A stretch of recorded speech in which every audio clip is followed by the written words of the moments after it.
Restaurer ma famille. Israël connaissait la plus grande apostasie de son histoire. L'abandon de la vraie foi, l'adoration des faux dieux, la destruction de l'autel du Seigneur avait amené la grande majorité des familles à démolir l'autel du culte familial et collectif. Jéhovah n'était plus adoré en Israël. Dans ces conditions, Dieu a appelé Élie pour reconstruire l'autel du Seigneur. Élie dit alors à tout le peuple, « Approchez-vous de moi. » Tout le peuple s'approcha de lui, et Élie rétablit l'autel de l'Éternel qui avait été renversé. Il prit 12 pierres d'après le nombre de 12 tribus de Jacob, auxquelles l'Éternel avait dit, « Israël sera ton nom. » 1 Roi chapitre 13 versets 30 à 31. L'autel est un symbole du véritable culte de sa reconstruction avec les pierres émiettées signifie que chaque membre de la famille est appelé à faire partie de l'autel et du tabernacle de la maison du Christ. Pierre a écrit à l'Église, « Et vous-même, comme des pierres vivantes, édifiez-vous pour former une maison spirituelle, un saint sacerdoce, afin d'obtenir des victimes spirituelles agréables à Dieu par Jésus-Christ. » 1 Pierre chapitre 2 verset 5. Le vrai chrétien est une pierre vivante sur l'autel de Dieu. Qui a prophétisé que le prophète Élie viendrait avec une grande mission comme le plus grand de tous les signes. Voici, je vous enverrai Élie le prophète avant que le jour de l'Éternel arrive, ce jour grand et redoutable. Il ramènera le cœur des pères à leurs enfants et le cœur des enfants à leurs pères, de peur que je ne vienne frapper le pays d'interdit. Malachie chapitre 4 versets 5 à 6. Élie viendrait, cela c'est Jean le Baptiste, pour préparer le peuple à accueillir Jésus. Les messages ont toujours été des décisions et des reconstructions et également adressés à la famille. Jean-Baptiste se rendit chez Hérode et lui dit, « Tu transgresses le 7e commandement et tu vis avec la femme de ton frère. » Comme dans cette relation typologique, le premier Élie est arrivé à un moment dramatique de l'histoire d'Israël, lorsqu'une réforme était nécessaire, une réforme qui était également liée à la famille. Bien que Jézabel vivait dans une atmosphère d'apostasie totale et de rébellion dans le culte de Baal, Akab n'a pas hésité à se marier avec cette femme qui était une ennemie de Dieu et de son peuple. C'est alors que Dieu a appelé Élie pour reconstruire la vraie religion. Les 12 pierres pour reconstruire l'autel de la famille. Et Élie rétablit l'autel de l'Éternel qui avait été renversé. Il prit 12 pierres d'après le nombre des tribus des fils de Jacob, et il bâtit avec pierre un autel de l'Éternel. 1 Roi chapitre 18, versets 30 à 32. Première pierre de la reconstruction de la famille, c'est l'unité. Matthieu 19, verset 5, et qu'il dit, « C'est pourquoi l'homme quittera son père et sa mère, et s'attachera à sa femme, et les deux deviendront une seule chair. » Personne ne doit perdre son identité personnelle dans la nouvelle relation établie.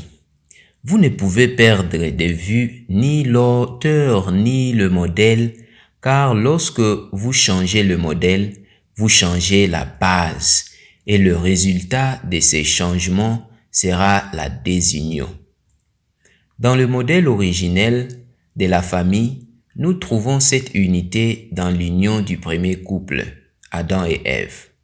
Et l'homme dit, « Voici cette fois, celle qui est os de mes os et chair de ma chair. On l'appellera femme, parce qu'elle a été prise de l'homme, et ils deviendront une seule chair. Genèse chapitre 2, versets 23-24. Ainsi, c'est Dieu qui a construit la cellule familiale dès le début.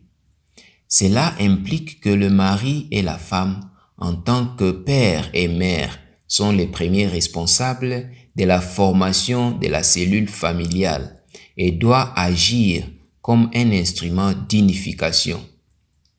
Les signes qui sont émis dans les relations quotidiennes sont les expressions d'affection et d'amour entre époux, sont la référence et seul Dieu peut fournir cette atmosphère fraternelle. Rappelons-nous que notre foyer est la première école et la première église où Dieu commence à agir dans notre formation des croyants et des citoyens. Nous devons transformer notre maison à une maison qui sert le Seigneur. Josué chapitre 24, verset 15. Deuxième pierre, la responsabilité. Matthieu 19, verset 6. Que l'homme donc ne sépare pas ce que Dieu a joint. Dans le mariage, il y a 3 partenaires, Dieu et chacun des conjoints. Par conséquent, nous sommes responsables devant le Créateur lui-même et devant l'autre conjoint de chaque acte accompli dans la délicate relation conjugale. Nous devons rendre des comptes à Dieu qui n'approuvera aucune injustice ou violation du caractère sacré du mariage. C'est notre responsabilité. La troisième pierre, la patience. Apocalypse 14, verset 12. La patience est la vertu qui maintient unis les couples et atténue les frictions qui accompagnent la vie des mariages. C'est grâce à la patience qu'une personne peut supporter les grands problèmes comme les petites contrariétés de tous les jours. Une personne patiente, elle excuse tout, elle croit tout, elle espère tout, elle supporte tout. 1 Corinthiens chapitre 13 verset 7. La personne patiente tolère les fautes et les échecs des autres et reste calme face aux contretemps. La famille dont les membres aiment Dieu et s'aiment les uns les autres ne se disputent pas, sont patients, prévenants, gentils et le symbole de la famille d'en haut. Les membres comprennent qu'ils font partie de la grande filiale céleste. Les lois de dépendance réciproque leur enseignent à compter sur le grand chef de l'Église. Levez les yeux en haut, page 25. Quatrième pierre, la courtoisie. Proverbe chapitre 11, verset 25. La politesse est une vertu qui ouvre la voie au bonheur. Elle se manifeste par des actes de bonté, d'amour et de courtoisie. La courtoisie consiste à traiter les autres comme nous aimerions être traités nous-mêmes. La personne découvre 1000 petites façons de plaire à l'autre. Il ne traite pas l'autre de manière rude ou impolie. La courtoisie et la gentillesse sont des langues que les sourds peuvent entendre, les muets peuvent parler. Les actes de tous les jours expriment la mesure et la forme de nos dispositions et de notre caractère. Là où il y a un manque de religion au foyer, une profession de foi en Christ est sans valeur. Par conséquent, qu'aucune parole impitoyable ne sorte des lèvres de ceux qui composent le cercle familial. The Signs of Times, le 14 novembre 1892. L'œuvre de sanctification commence à la maison. Ceux qui sont chrétiens chez eux le seront aussi au sein de l'Église et dans le monde. Nombreux sont ceux qui ne grandissent pas dans la grâce parce qu'ils ne pratiquent pas la religion à la maison. C'est aussi trouvé dans Signs of Times du 17 février 1904. Vous ne faites pas preuve de douceur, de bonté et de courtoisie chez vous, votre religion sera vaine. S'il y avait un christianisme plus sincère dans les foyers, il y aurait plus de puissance dans l'Église. Foyer chrétien, page 307. 5e Pierre, la pureté. Matthieu chapitre 5, verset 8. La pureté est l'essence d'un christianisme transparent et authentique. Le cœur pur n'est pas esclave de ses propres passions. Il est dépourvu de malice et de pensées impures. Il n'utilise pas la fausseté ou le mensonge. Il est fidèle à son conjoint ou son équipier avec lequel il a fait vœu de mariage devant le Seigneur. Dieu a une promesse pour les personnes pures dans Matthieu chapitre 5 verset 8. 6e Pierre, la prière. Romains chapitre 12 verset 1. Chaque matin et chaque soir, on offrait sur l'autel un agneau d'1 an et des agneaux pour signifier la consécration quotidienne à l'Éternel, comme pour réclamer le bénéfice du sang expiatoire du Rédempteur promis. Aussi, les heures fixées pour le sacrifice du matin et du soir étaient-elles considérées comme sacrées et finirent-elles par être observées par toute la nation israélite comme heure du culte des familles. Patriarches et prophètes, pages 324 et 326. Ceux qui professent aimer Dieu devraient, à l'instar des patriarches, ériger un autel à l'Éternel partout où ils dressent leur tente. S'il y eut jamais un temps où chaque maison devrait être une maison de prière, c'est maintenant. Pères et mères, élevez fréquemment vos cœurs à Dieu par d'humbles prières, tant pour vous-même que pour vos enfants. Vous, pères de famille, qui en êtes les prêtres, apportez matin et soir un sacrifice de louange à l'autel de l'Éternel. Et vous, épouses, joignez-vous à eux et à vos enfants, invoquez et louez le Créateur. Jésus qui réside volontiers dans de tels foyers habitera avec le vôtre. Message à la Genèse, page 323. 7e Pierre, la prudence. Proverbe chapitre 19, verset 11. La prudence est la vertu qui permet de reconnaître les dangers et d'éviter les difficultés. La prudence conduit les gens à agir avec modération face à leurs responsabilités et à leurs droits. Le meilleur synonyme de la prudence est le bon sens. Cela signifie appliquer la sagesse de la bonne manière et au bon moment. La personne prudente est raisonnable et attentive. Il ne s'expose pas au danger. Il réfléchit bien avant de parler et d'agir. Des conseils de la plume inspirée. Il y a autour de chaque famille un cercle sacré qui doit être sauvegardé. Nul étranger n'a le droit d'y pénétrer. Le mari et la femme devraient s'appartenir réciproquement. La femme ne devrait avoir aucun secret qu'elle cache à son mari, mais révèle à autrui.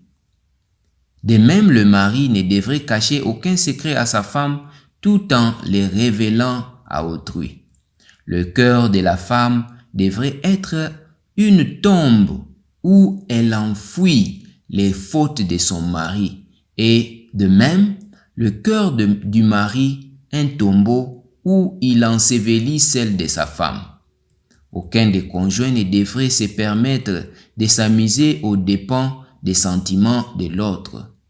Jamais le mari et la femme ne devrait de quelque façon que ce soit se plaindre l'un de l'autre devant autrui, car il arrive souvent qu'en se permettant une plaisanterie légère, parfaitement innocente en apparence, on s'engage dans des querelles entre époux et parfois même avec autrui. Il m'a été montré qu'un bouclier sacré doit protéger chaque famille. Foyer chrétien, page 169. Huitième pierre, la compréhension. Philippiens chapitre 1, verset 9. Pourquoi beaucoup trouvent-ils un mur de lamentation dans le mariage? Qu'ils n'essayent pas de se comprendre. Combattez les uns pour les autres, mais pas les uns contre les autres. La réalité dans des milliers de foyers aujourd'hui, c'est des maris qui ne comprennent plus leurs femmes, parents qui ne parlent pas à leurs enfants, des frères et sœurs qui se disputent et ne se parlent plus depuis des années, des enfants qui n'acceptent pas les décisions de leurs parents. Il s'agit de personnes qui, petit à petit ou soudainement, ont décidé de vivre sous un même toit, mais sans cultiver aucune sorte de relation affective ou d'engagement dans des activités collectives. Ou bien ils ont définitivement rompu le lien familial et se sont littéralement séparés. Le lien familial si important semble avoir disparu et pire encore, on a le sentiment qu'il est impossible de le reconstruire. Cependant, ce n'est pas vrai. Nous sommes entraînés à éviter les conflits à tout prix, pensant que c'est ce qui maintient la paix.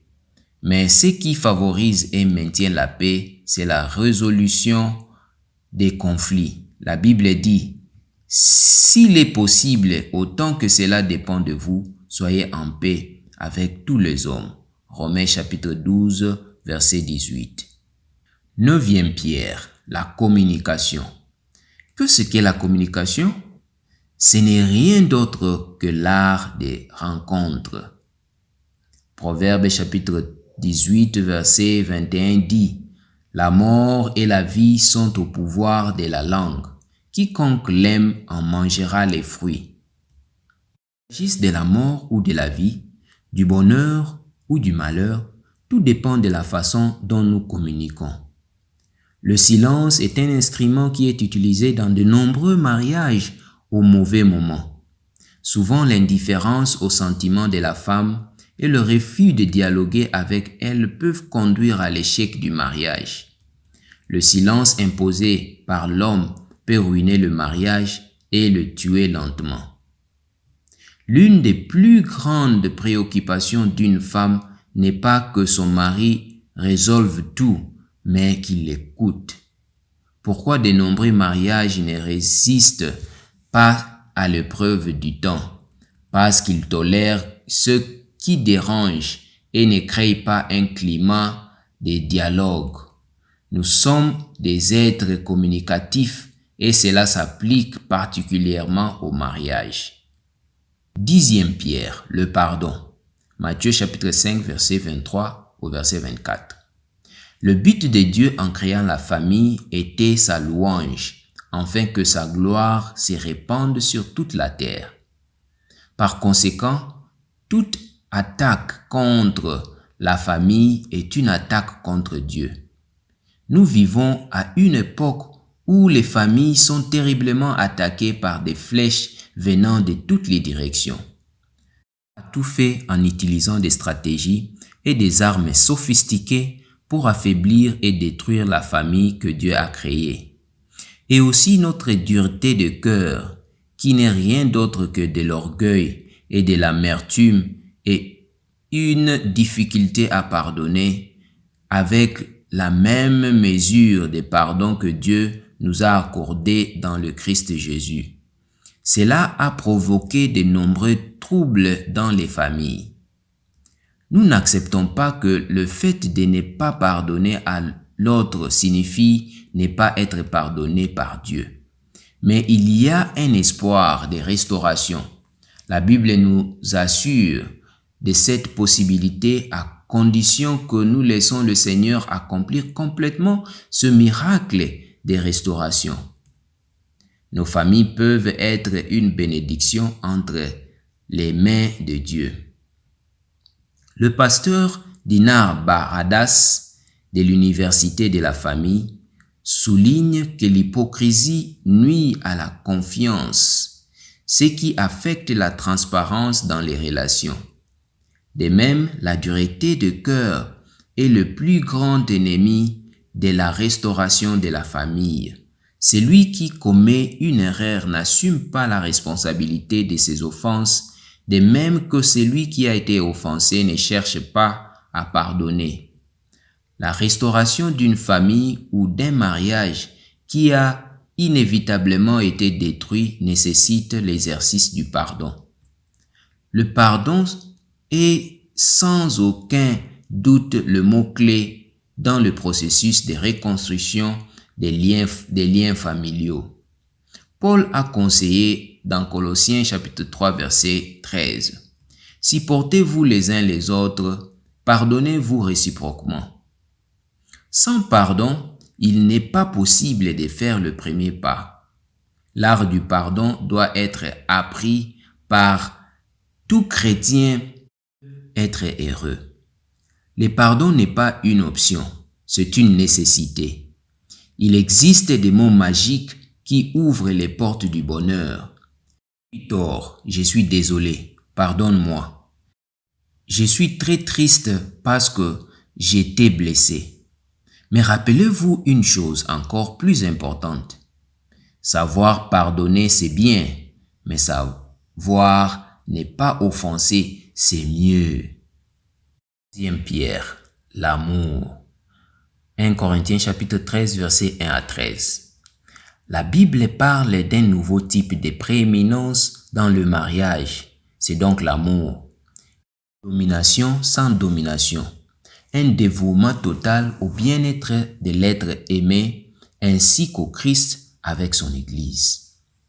Le véritable amour est plus qu'un simple sentiment, c'est un principe. L'amour qui se fonde uniquement sur les sentiments n'a aucun espoir de durer toute une vie. Cependant, l'amour qui se fonde sur des principes non seulement durera, mais fera face à tout problème ou épreuve.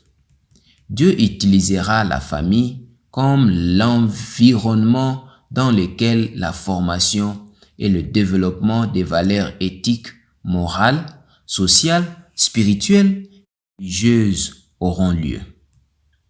Sous son apparence de simplicité et de monotonie, le foyer peut toujours être un endroit où des paroles gaies sont prononcées et où des actes de bonté sont accomplis, où la courtoisie et l'amour sont des hôtes permanents. Foyer chrétien, page 10. Le chrétien doit cultiver l'amour et la tendresse dans son foyer. Paul dit, « Ainsi donc, comme des élus de Dieu, saints et bien-aimés, de miséricorde, de bonté, d'humilité, de douceur, de patience. » Colossiens chapitre 3 verset 12. L'amour est responsable de la résolution de la plupart des problèmes de relations conjugales. La famille terrestre est une représentation de la famille céleste. Parents et enfants doivent apprendre à lutter contre la tentation et le péché. Dans le foyer, il doit y avoir de l'amour. Cet amour qui lie les cœurs de chaque membre par des liens solides. L'amour est la loi du ciel qui unit la divinité à l'humanité. 12e Pierre, la piété. 1 Timothée chapitre 6, verset 6. La vertu de piété peut compenser l'absence d'une ou plusieurs des qualités ci-dessus. On peut ne pas avoir ces qualités, mais on ne peut pas manquer de piété. Elle est la source originelle de toutes les autres vertus. Comment pouvez-vous identifier une personne pieuse?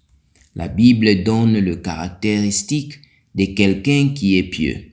Dans la Genèse chapitre 5, le nom d'Enoch est mentionné. Il est décrit comme celui qui marchait avec Dieu. Dans le livre des Hébreux, Enoch est décrit comme une personne qui a plu à Dieu. Par conséquent, nous avons deux caractéristiques d'Enoch. Il a marché avec Dieu et il a plu à Dieu. En d'autres termes, sa vie était centrée sur Dieu. Il a gardé toujours sa communion avec Dieu. La Bible enseigne que Jésus s'est soumis à son Père, mais qu'il est égal à son Père. Par conséquent, une épouse soumise ou qui est pieuse dans son mariage n'a pas moins de valeur en tant qu'être humain. Donc, une personne pieuse est une personne qui est un ami de Jésus. La bénédiction de la restauration. Nous trouvons une riche promesse de restauration en Ésaïe chapitre 42 verset 3. Brisera point les roseaux cassés et il n'éteindra point la mèche qui brûle encore. Il annoncera la justice selon la vérité. On nous présente ici la mission de Jésus qui, lorsqu'il viendra, apportera avec lui la bénédiction de la restauration. Les roseaux cassés sera restauré et le bâton fumant aura à nouveau de la lumière. La mission de Jésus serait alors de restaurer ce qui est brisé, ce qui semble inutile et inutilisable. Le prophète nous communique à travers l'allégorie de la lampe fumante à laquelle Dieu, dans sa grâce infinie, a envoyé Jésus au lieu de remplacer la mèche fumante et inutile pour lui rendre sa fonction d'éclairage de la maison. Que les pierres d'unité, de responsabilité, de patience, de courtoisie, de pureté, de prière, de prudence, de compréhension, de communication, de pardon, d'amour et de miséricorde soient les éléments réparateurs de votre vie et de votre famille. Jésus veut allumer un feu dans votre maison. Il veut que votre maison devienne un petit paradis sur terre.